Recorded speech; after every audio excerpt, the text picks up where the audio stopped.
Welcome to Trivia Tangents, the podcast where we turn everyday passions into surprising trivia deep dives. I'm your host, Lena, and each week I quiz a friend on something they know way too much about, turning everyday passions into trivia gold. We all know that on trivia night, the bigger the team, the better you'll play. So that's why I bring the team together here on Trivia Tangents.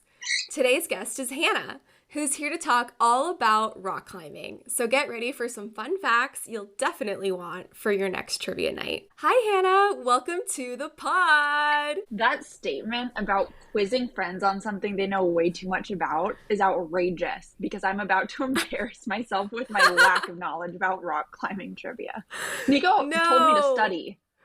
Oh my God. It's 3 questions, 3 simple multiple choice. I'm sure you're going to ace it. And if you don't, that's okay. That just means you have to come back on the podcast and ace something else. I'll study next time. To give a little introduction of Hannah, she's one of my funniest friends. She's an avid rock climber and skier. She's one of my more outdoorsy friends, and we've had a lot of fun together on camping and ski trips. And kind of remembering how we met, 3 years ago, we originally met probably in college, once in senior year at a mutual friend's birthday at the time. But we definitely became closer after college since we both lived in the peninsula and started rock climbing together at Movement. Am I remembering all that correctly? You are, and I very much remember meeting you in college because we played that game most likely to. Okay. And we didn't know each other. Yes, that's a core memory for me because I remember my cards were so funny that I was assigned most likely to blah, blah, blah. I don't remember what they are. I have a picture somewhere, but it was a fun time. Yeah. Well, it's kind of funny playing that game with people you don't know because you're just guessing who you think they are based on 5 minutes of interaction. Mm-hmm. Yeah, it's so funny, but a great way to make friends. So maybe I need to have that game. All right, so today we are discussing 3 different sections: the birth of the climbing shoe, cracking the route-setting lingo, and famous climbers and free solo feats. Shall we jump into question 1? Oh, shit. Okay, go for it. I'll do my very best.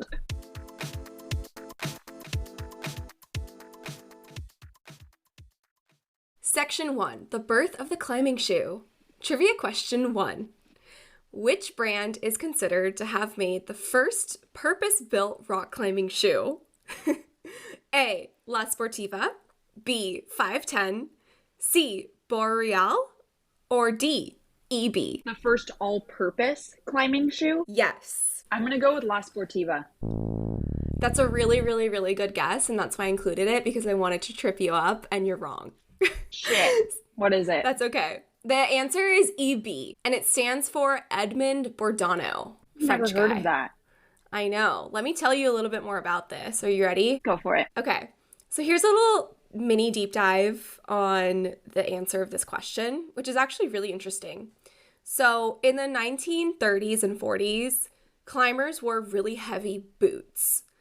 But things changed between 1930 and 1947 when someone named Pierre Alain, a French alpinist, Yes, a French alpinist, started developing lighter footwear with better rubber soles. His first creation involved his gym sneakers, and he stuck extra rubber to reinforce the sides. He then teamed up with a local shoemaker and created the first shoe specifically designed for rock climbing, called the PA boot, PA as in his initials. The duo only sold their shoes to a handful of local climbing enthusiasts. And here's where the guy EB gets in the picture. So in 1950, Pierre Alain's business was bought by Edmond Bourdonneau, EB.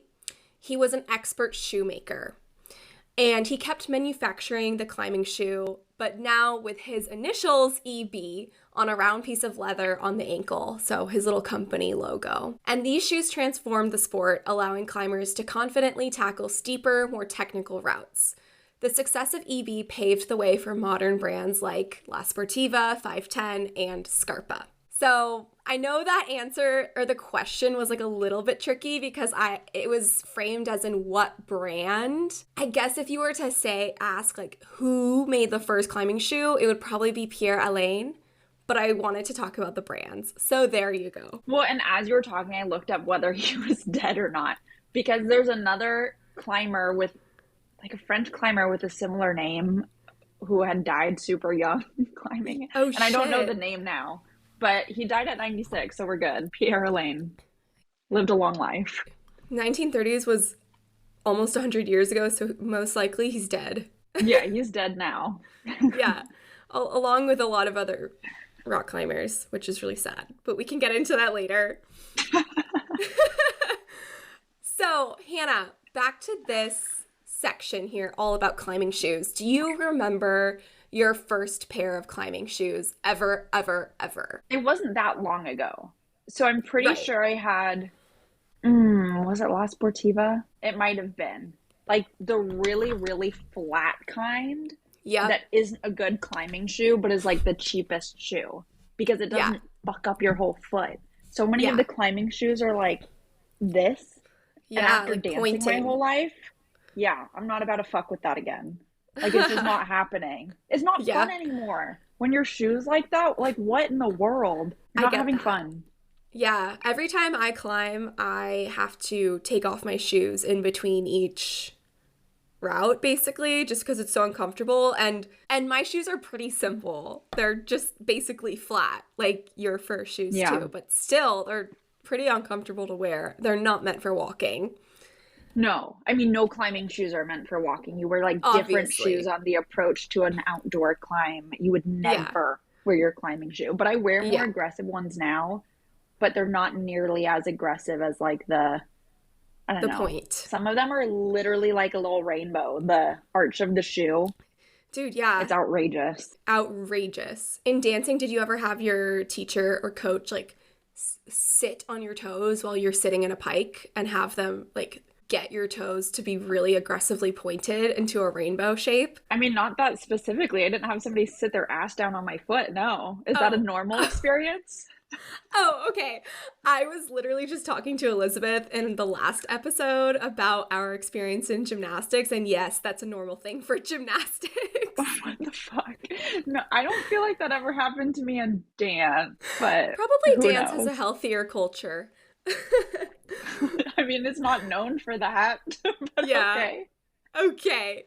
Well, anyway, back to the shoe. I literally picked mine out of a used bucket at the Rocknasium gym in Davis. So mine are very casual. Yeah.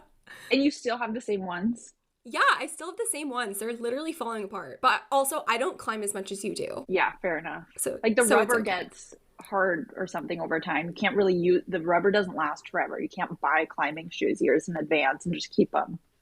Oh, I didn't know that. Huh.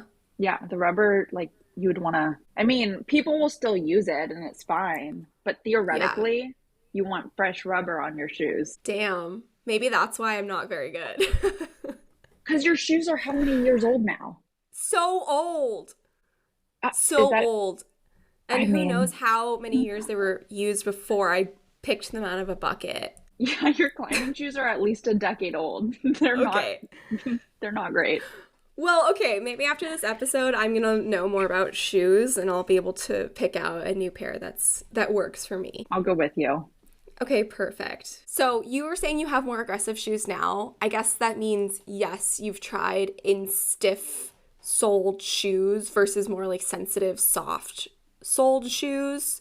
You've had both. Yeah, I would say the main difference is not how soft the rubber is, but there are differences in rubber quality, but it's how flat the shoe is versus how arched. Got it. The more aggressive shoes have a much more aggressive arch on the shoe. Got it. Yeah. Because it helps you get your weight onto your toes when you're climbing. That makes sense. So when you choose your shoes, are you looking for comfort? Are you looking for performance? And like, how many climbing shoes do you have today? I only have 2 that are in active use, but I keep all my old shoes because I tell myself that I'm going to get them all resold. And because you have to pay to mail them in, I've been gathering all of my old climbing shoes with holes and stuff in the rubber, thinking that one day I'll mail them in and get new rubber on them, which I'll never do. But I have a lot of climbing shoes because I'm saving them to fix them, and I'll never fix them. I forgot what your original question was. How aggressive of a shoe I like. Yeah. How do you choose your climbing shoes? Is it comfort? Is it performance? Is it a little bit of both? It's a little bit of both, except Oh, that I was matching your tone. I love it. For comfort more than most people. At this point, I should be looking for more aggressive shoes and be worried about performance, except that I'm just not going to do that to my feet. I'm not about it. Yeah. I love It's that. I just, love it's that. not worth it. It's not fun. Yeah, no, I'm totally with you there. Not fun. Okay, for those of you guys listening who maybe aren't as familiar with rock climbing, the kind of shoe you choose really helps you climb. Basically, like depending on what different kinds of routes, what different kinds of climbing moves you're doing, like indoor versus outdoor, right, Hannah? So like you really need Yeah. it's like a huge decision what kind of shoe you have, and that's why climbers usually have like multiple different pairs of shoes. Yeah. Although I'd say it only matters once you're not brand new. Like when Oh, you're okay. brand new to climbing for your first at least 6 months, but probably a year, it Hmm. doesn't fucking matter what shoe you wear. You're Yeah. just trying to like build arm strength, use your Yeah. core, and keep your arm Yeah. straight. And it like the rubber on your shoe is not your limiting factor. And then it's only after you're right. Like the rental shoes, I will say, fucking suck. They're like Yeah. useless. But like any climbing shoe that you can buy at a store is fine for your Yeah. first year. It's Okay. not what's limiting you. Good to know. After Good that, to know. maybe. Yeah. So let's get into section two, kind of discussing the more advanced sort of climbing or different kinds of moves that you can do within climbing.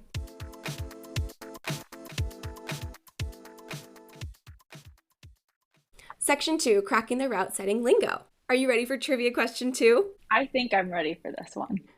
I feel good about this one. I think you're going to get it. Okay. Uh-oh. Trivia question two. What's the term for a dynamic jump or leap move in a climbing route? A, mantle, B, Gaston, C, dino, or D, Dino. smear?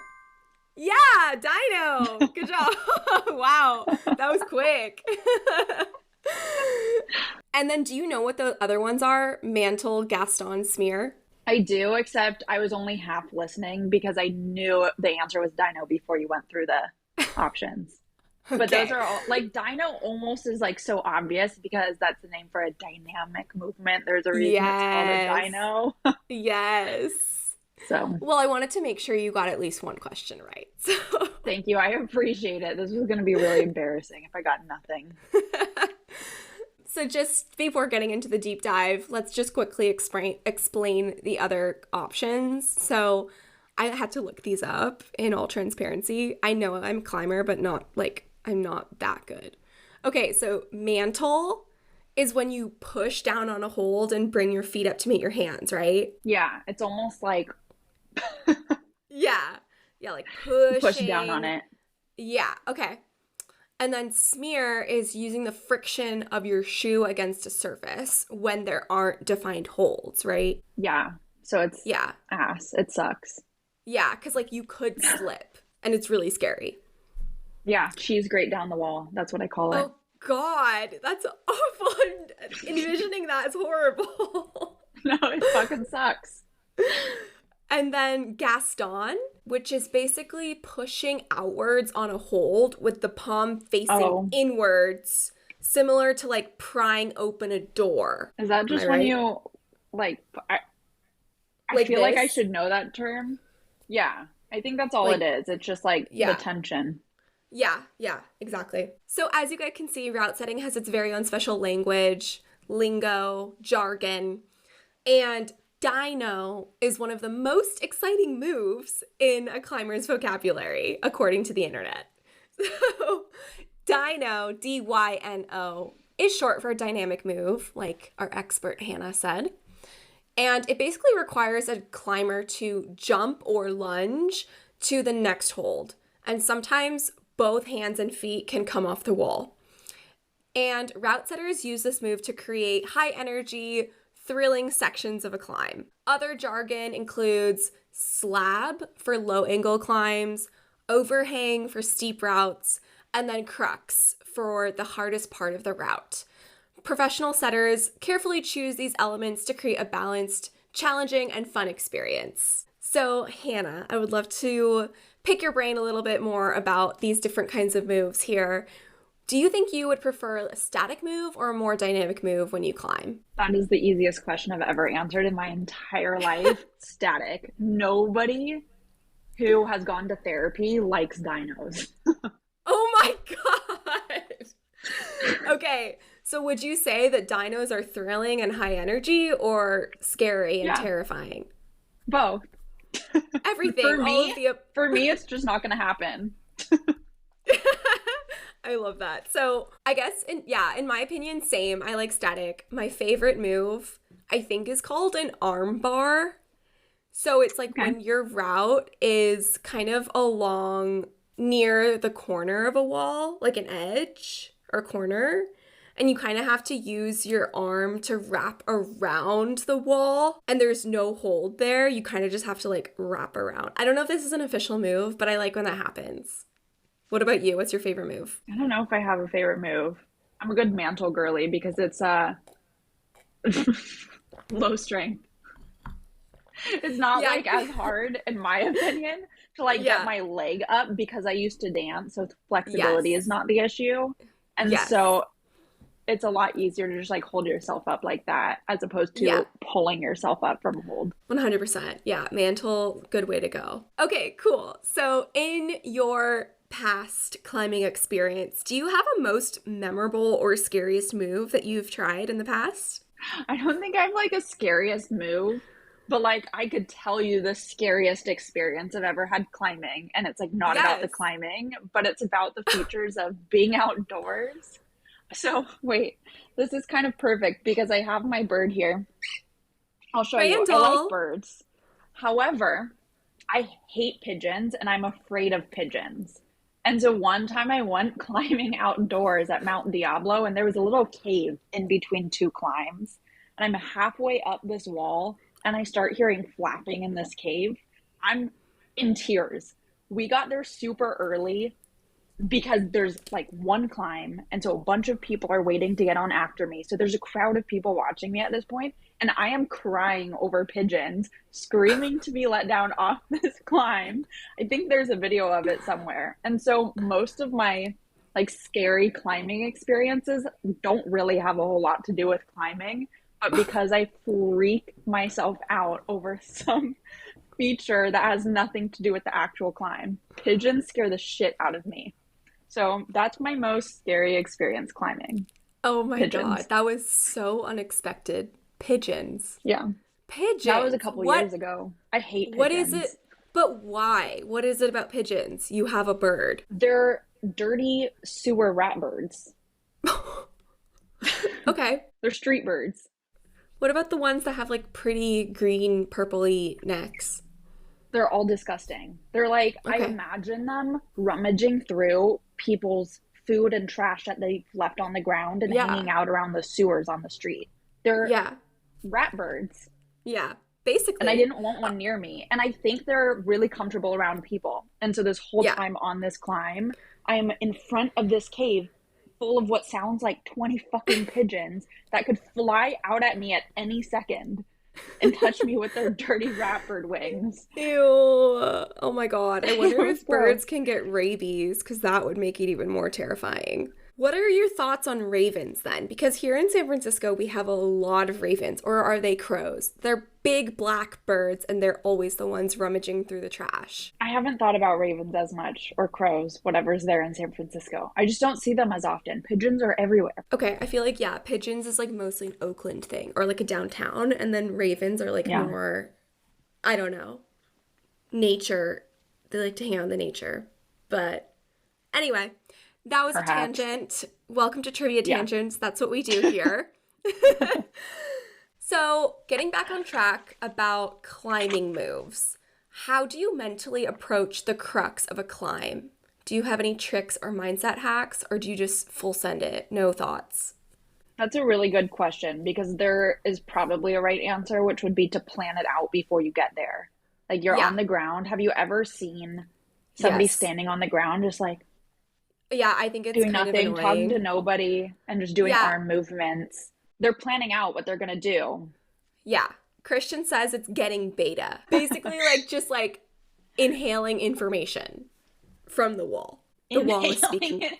That is a funny way to put inhaling information. No, it's just like thinking about, okay, before you get there, I can only do that move if my right hand is on that Yeah, hold, which is what would allow me to use my left hand for that one that's way yeah, off to the left. So you kind of have to yeah, plan it out because it's really hard, like energy wise, to have to yeah. readjust on the wall once you're Mm-hmm. already there. And so you kind of have to, and then people are really serious about getting something on the first attempt.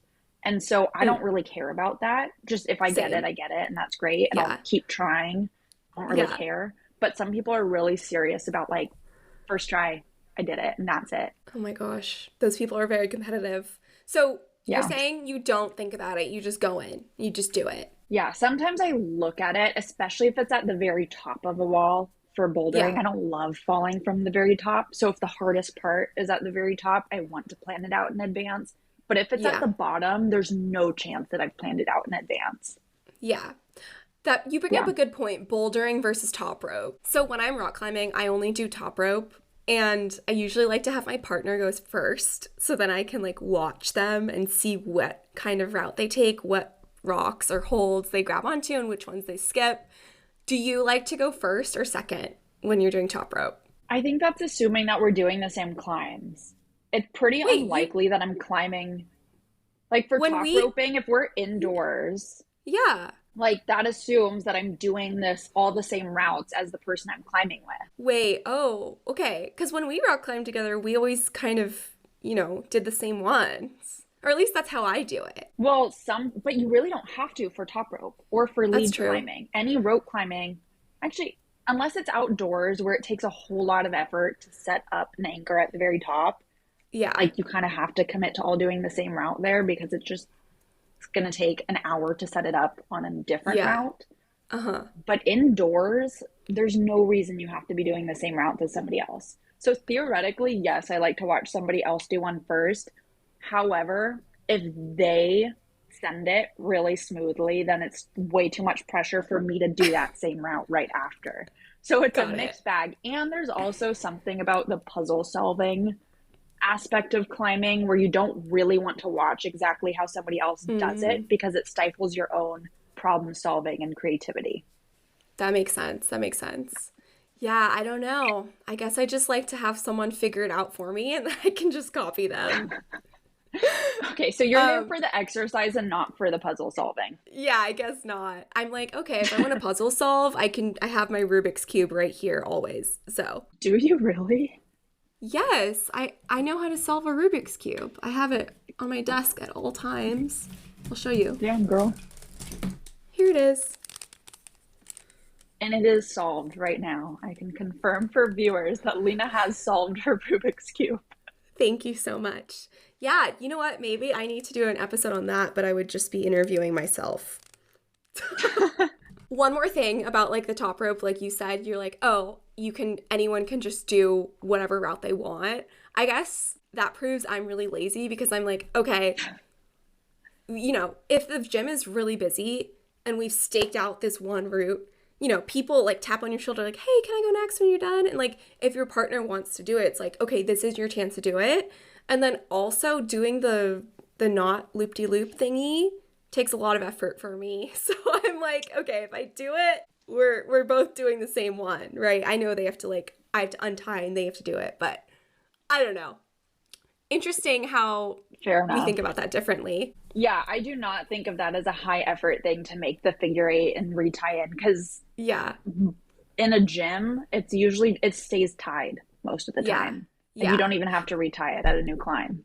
Yeah, honestly, wait, you might be right. And then, oh my gosh, that brings up another point, like GRIGRI versus just An like ATC. regular ATC. What's your opinion? Yeah.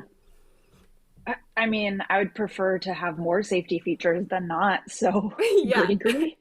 Yeah, GRIGRIs do the GRIGRI. auto lock thing. Like, Yeah. theoretically, I'm not going to do it, but theoretically, I could really fuck up and not be catching my climbing partner. They fall, Yeah. the GRIGRI automatically locks. Yes. An I ATC, agree. like, you really could fuck up. I know.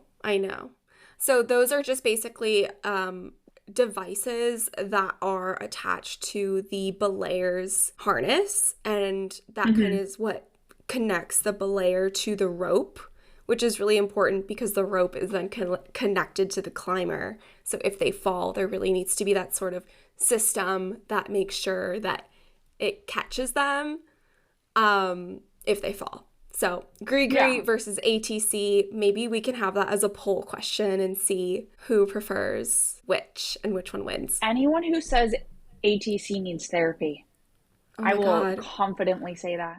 I'll just there's a few things throughout this conversation where I'll be like, if you like dynos, see a therapist. If you use an ATC, see a therapist. Period. That's it. I love that. Everyone needs therapy. And, but yeah, if you do like those things, you especially need therapy, and you can reach out to Hannah, who recently got is finishing up her school. Don't reach out to me. You're beyond saving if you do dynos. Just kidding. So yeah, those people who do those moves definitely have something going on in their brains. So that kind of is a great segue into our third section, which is about famous climbers and free solo feats. Alex Honnold needs therapy.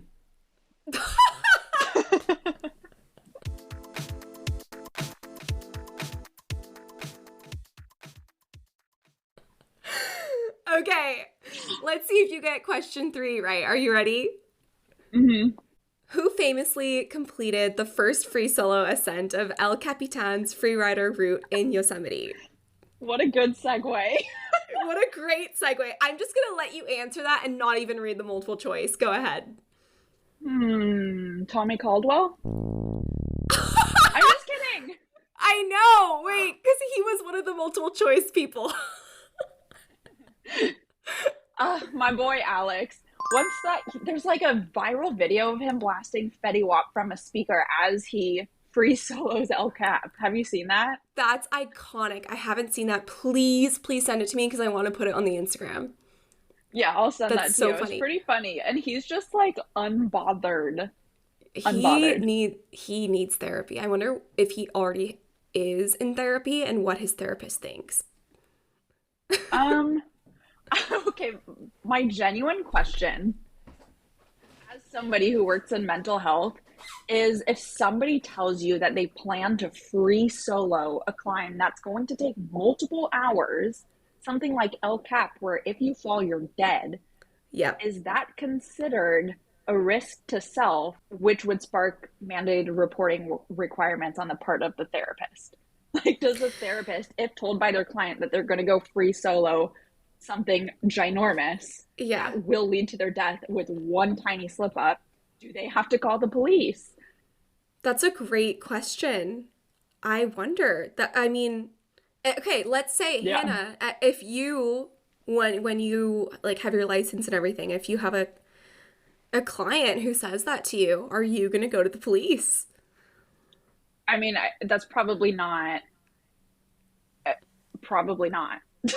Because it's not an intent to commit suicide. You're not actually intending to hurt yourself. Yeah. It's like, obviously they want to make it. They want to make it to the top. Yeah, like there's no like intent to harm yourself. But like people do risky things all the time that could result in their death, like driving a car. There's so many things that we do that can be dangerous. So I don't know, maybe that's not my place, but Interesting. El Cap seems like another level of risk. Yeah. So in the multiple choice question, I had Alex Honnold, which is the answer. I also had Tommy Caldwell, Chris Sharma, and Lynn Hill. Are you familiar with these people? All except Lynn Hill. Okay. Chris Sharma has a climbing show. Have you seen that? Yeah. No. He looks fucking weird in it. He's a freak. Wait, what? He's just like filming himself climbing? Well, no, he has like a bunch of climbing contestants compete in all these different types of climbing, bouldering, deep water soloing. So he's like the host. All sorts of things. Yeah, he's the host alongside the actor who plays Aquaman. Wait. Oh, what's his name? Jason Momoa. Jason Momoa. They Jason co-host Momoa? this climbing show. Yes. What the fuck? Watch. This They is might so have only funny. made one season. Oh my god, I love Jason Momoa because I love him. Yeah. Also, like, there's totally a pro NFL player who looks like Jason Momoa. That checks out. And yeah, and then just like the whole like Amber Heard Johnny Depp trial that went down, like Jason What Momoa does was Jason like Momoa have to do with that? no, because he was an Aquaman and she played like Aqua Woman or whatever. Oh, right. Yeah. Okay. So I was like very in tune with Jason Momoa like 2 years ago. Okay, that means I definitely need to watch this show. Do you remember the name of it? Might have been called The Climb. Okay, They I'm gonna weren't that quickly look it up. creative. Chris Sharma and Jason Momoa. Chris Sharma just comes off like a cocky motherfucker in that show. And maybe he has the right to be, but he just like did not seem like somebody who I wanted to hang out with. He seemed insufferable. Like Oh watching gosh. it, I was like, I don't want to hang out.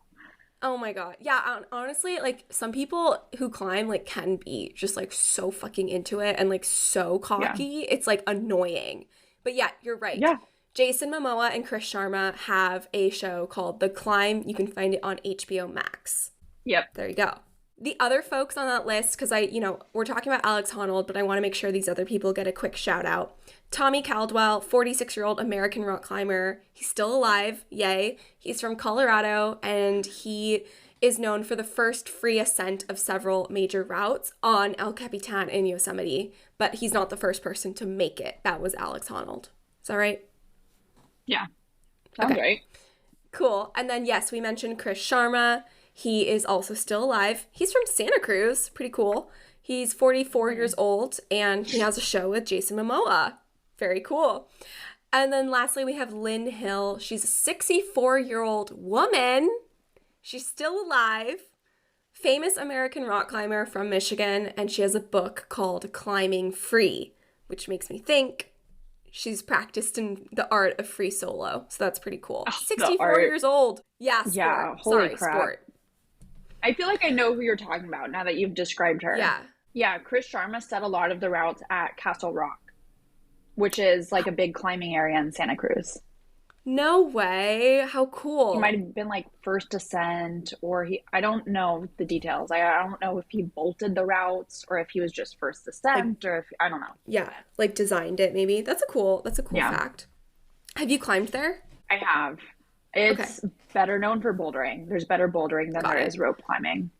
Yeah. Well, then that brings up a good point, which I haven't asked you yet. I think I know the answer. Do you prefer Wait, we already talked about this. You prefer top rope. Yeah. I mean, theoretically, like lead climbing or top rope, but I don't know. It depends on the day. Bouldering is so much easier to just like walk up alone and just go boulder, which I like. Mm-hmm. There's low effort. Don't have to coordinate with other humans. I just go and then I leave. And that's it. I don't have to put on a harness or talk to people. It's great. True. Yeah.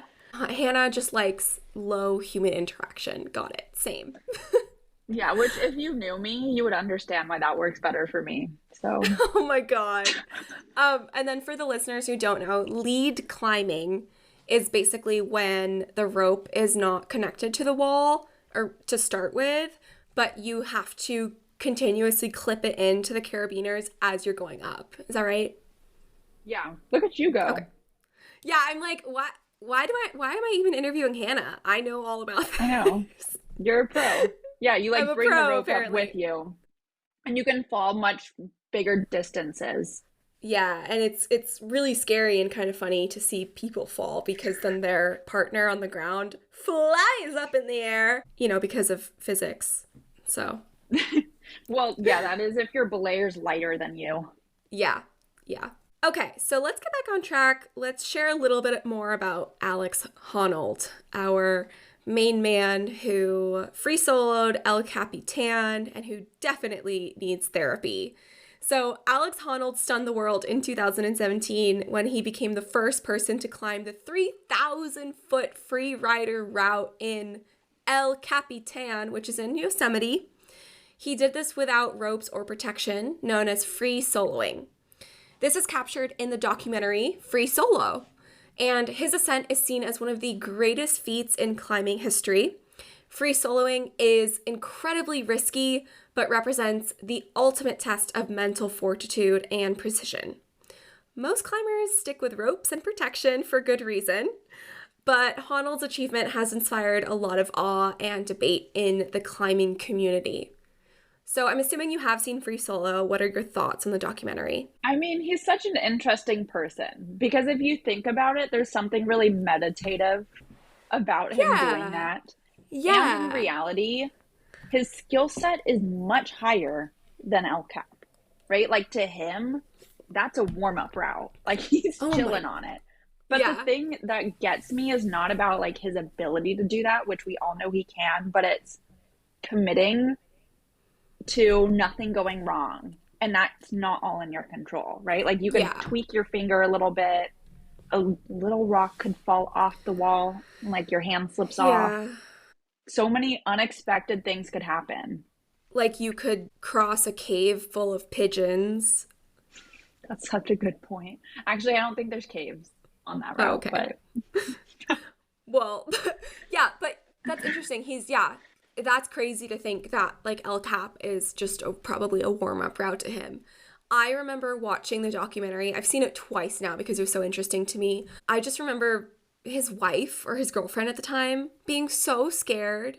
And I just felt for her so hard because I'm like, oh my God, as a girlfriend, like, think about your partner doing that. That's terrifying. They might not come home, but like you want to support their hopes and dreams, but you also want them to be alive. And like, better yet, what if it in the documentary, it showed a bunch of examples of like previous free solo athletes.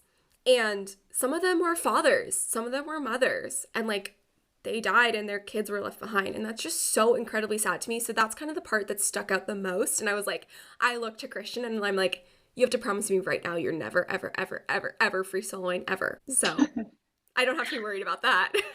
He doesn't strike me as somebody who would want to be free soloing anyways. Yeah. It's just a recipe for disaster. Yeah. Assuming you've never free soloed, right? Not really.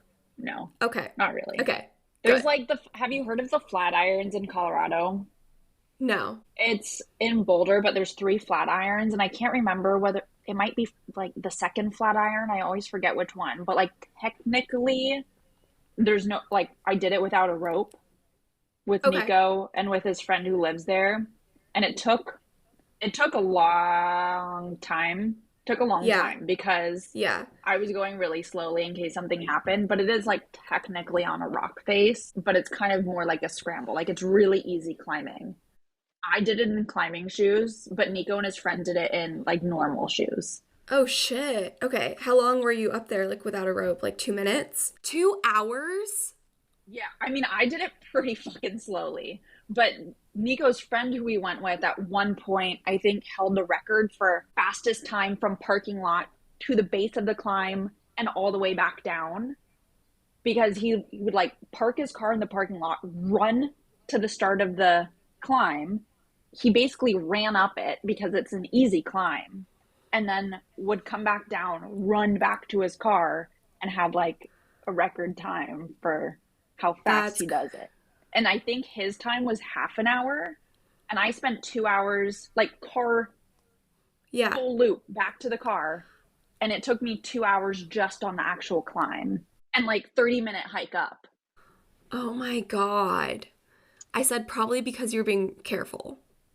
I was being careful. And this friend who does it all the time, I don't know that this actually would have happened, but he was climbing behind me. With the intention of if I slipped and fell, he could smush his body into the wall and trap me between him and the wall so that I wouldn't keep falling. That was the reasoning for like the order of our climbing. I don't know that actually would have been possible, but he seemed really confident that he could catch me if I fell. But I was just let's not play that game. I'm going to try not to fall. Yeah, well, that's a really good friend. Wow, it's funny that he did that and not Nico. to try and save you. Not used to it. I trusted that friend way more than Nico. That friend had done it like 50 plus times at least. Nico's Yeah. done it never or once. I don't know. Yeah. So But actually, that does make sense. I'm so surprised you yeah. did that, Hannah. So, what drives a person to free solo? What goes on in your crazy brain to make you want to do Yeah, the that? need for therapy.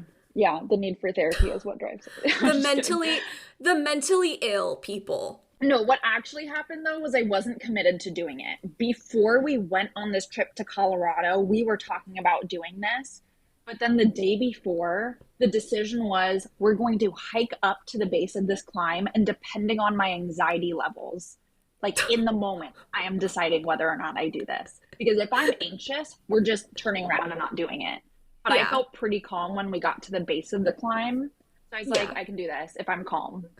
Okay. The thing about Alex Honnold free soloing El Cap or anybody else who free solos is there really is a meditative component to it. Like you calm Yeah. your anxiety, you deep breathe, like you really get in the moment and stay present. Yeah. It's like it's a little bit more dangerous than yoga, perhaps. But Perhaps. perhaps. So I did do it. Yeah, I know. That's crazy. I'm really proud of you. And also, please don't do that again.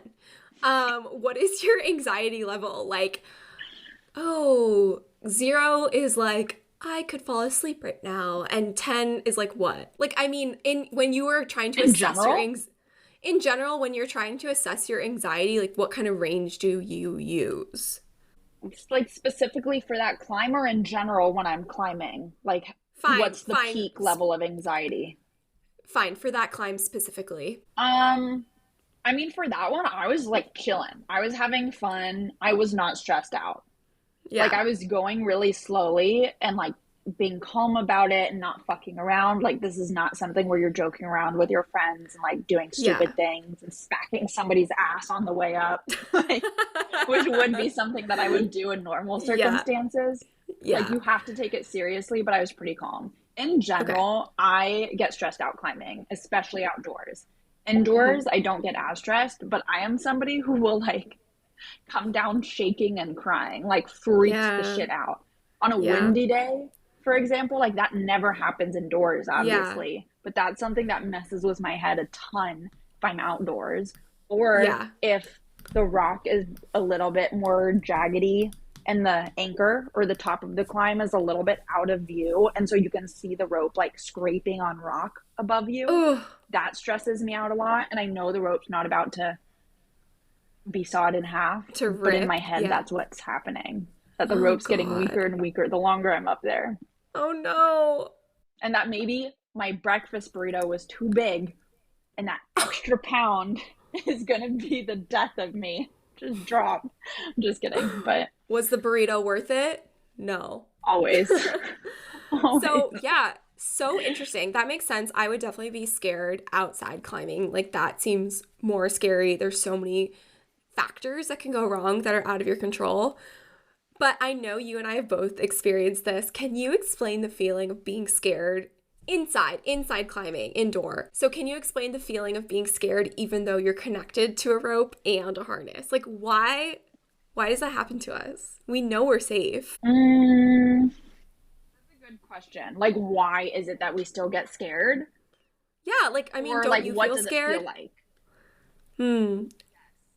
Either way, in your professional opinion. Depends on the type of climbing you're doing, right? Because Okay. bouldering, there's like a sense of fear over I could land wrong, or I know that I'm free falling to the ground, even if I know that it's a safe height. For Yeah. top roping, I think it's different for different people what's stressing them out, right? Like for Yeah. me, sometimes I get stressed that my belayer's not paying attention or they're giving me way too much slack. If they're using an ATC instead of a Mhm. GRIGRI, I'm worried about human error. Top roping, I Yeah. don't get so stressed anymore. Lead climbing stresses me out because I still feel like I can hit the ground even when Mhm. the belayer is really confident that they can catch me if I'm at least 2 clips up, right? But like Yeah. you can take a ground fall lead climbing from pretty high up. If there's Yeah. like, if you have pulled out enough rope to try to clip in to the clip above you and you have a shit ton of extra rope and you fall in that moment, like you are hitting the ground. Yeah. And for me, I get really stressed about potential injury, My body like freezes. Sometimes if I'm like needing to go for the next hold, I'm like, I physically cannot bring my leg up right now. Or Hmm. my legs start to shake and it is Hmm. visible to people on the ground watching me. I Oh, physically cannot go up higher. But that's a yeah. normal response, isn't it? Like we should be Yeah. scared shitless about Yes. falling from a massive height, evolutionarily speaking. What the fuck is wrong with you if you're not scared? Like Exactly. honestly. Okay, so if you're climbing and you're not scared, go to therapy. Yeah, actually. So, to wrap up this section, who's your favorite professional climber or who is your climbing inspiration? Brooke Rabatow. I don't know if I'm saying her Oh, last name correctly, but she's about our age. She is fucking beast. She does a ton of outdoor climbing.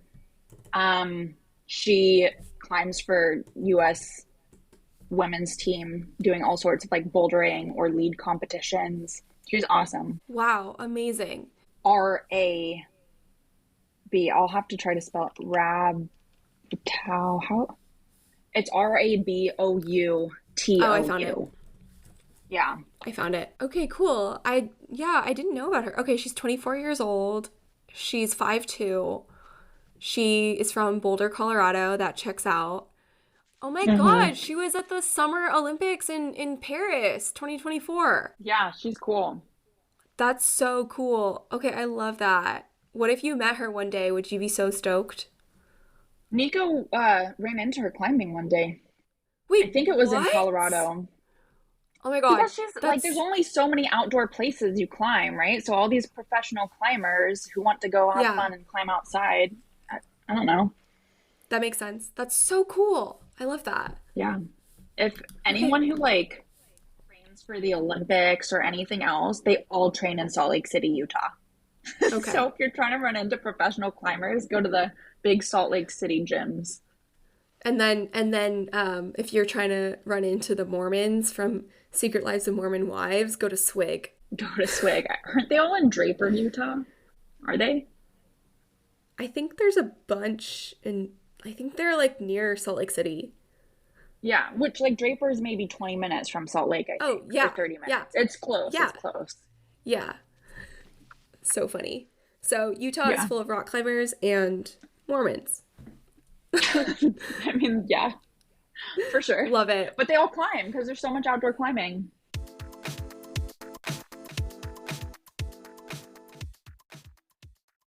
I know that you probably already knew a lot of the facts that we talked about in this chat, but is there anything that was new to you? What was your favorite thing that you learned or discussed during this chat? The EB climbing shoe I'd never heard of before. I didn't know what that True. is. Okay, so you learned something. I did.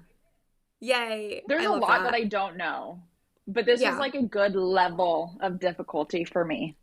good. Yeah, I wanted to make sure there was some history, there was some like jargon, lingo, and then there was some sort of professional level, the three different sections. Yeah, I liked it. It was good. Yay. Did you have fun? I did have fun and I did learn. You like knew your shit. For somebody who doesn't climb on a regular basis, the way you just jumped in with quick definitions of this is what lead climbing is and this is what a mantle is. I was impressed. You got to come climbing Thank with me you. again. Thank you. Yeah, I seriously, I really do miss climbing with you. You It should. sucks that It's been we like like don't. years. It's been so many years, and like the gym I go to is movement, but here in SF, not in the peninsula. And Yeah. it's just hard because like we live across the bridge from each other, and I know it's not that far, but like the Bay Bridge can get really tough sometimes. During traffic, it's just Dude, not going to yeah, happen. coming home from your place Friday night, like I kept checking Google Maps because I was like, I don't want to be sitting in traffic. And there was like a crash on the bridge that added like a 20 extra minutes. So that's why we At like waited. 11 p.m.? Yeah. Uh-huh. What the fuck? That's Yeah, crazy. and I didn't know there like was traffic. yeah, and like construction going on, but it was okay. We Ugh. waited until it kind of died off. Yeah. Okay, I'm glad you had fun. So, assuming you'd be down to be a guest again, I hope so. What do you think you'd want to be quizzed on? Skiing, bird ownership, LOL. That's got to be like a short mini episode because I do not know what I would talk about, but I'll bring him for the next episode. Oh, I didn't even wear my climbing helmet for this episode. We have to redo the whole thing. I'm just kidding. Why don't you wear the helmet? Did he poop on you? He literally just took a shit on me. There's 3 poops on me because he's been on my lap this entire recording session. Ew, and I've just been waiting to get them because I... Oh. There is like shit on both my legs right now. Hannah, okay, we're going to wrap this up so Hannah can clean the bird shit off of her. So next time, maybe we can talk about bird ownership. Hannah obviously has a bird whose name is Randall, but she's actually a girl. Yeah. And don't worry, I'll make it a full episode. I mean, you see my format now. I'll make it a full episode. Don't worry. Okay, perfect. Okay, cool. Let's do the outro. Why don't you put on your helmet for this? Okay, thank you. Gotta strap in. The ears. Freaking ears. Why is it so... Oh. Okay. Gotta tighten it. This got like a little knob to tighten it back here. Yep. Yeah. Okay. You look great. Thanks for listening to the show. This is Trivia Tangents, where we cover various trivia topics. We have new episodes released every Thursday, which I like to call Trivia Thursday. I'm Lena, and special thanks to our guest, Hannah, for sharing her awesome insights and trivia tangents about rock climbing with us. She's wearing her helmet for the outro. Cannot take her seriously. Just a quick reminder, make sure to keep an eye out for the next episode all about chocolate making. This one is coming out Thursday, July 31st. I will be on a little summer break between this episode and the next. I will be traveling to New York City and then Italy. So I will see you guys in late July. If you want to follow along with my adventures, you can follow me at Lena Osofsky on Instagram. And I'll try and keep the podcast Instagram updated as well. Until then, thanks for listening. And learning. If you enjoyed this episode, please give us a 5-star rating or thumbs up, follow or subscribe, and share with a friend. For bonus content, you can find Trivia Tangents on TikTok, Instagram, YouTube, and of course, all podcast platforms under Trivia Tangents Podcast. Check out our website at triviatangentspodcast.com to purchase trivia starter packs based on these episodes. Perfect for hosting your very own trivia night.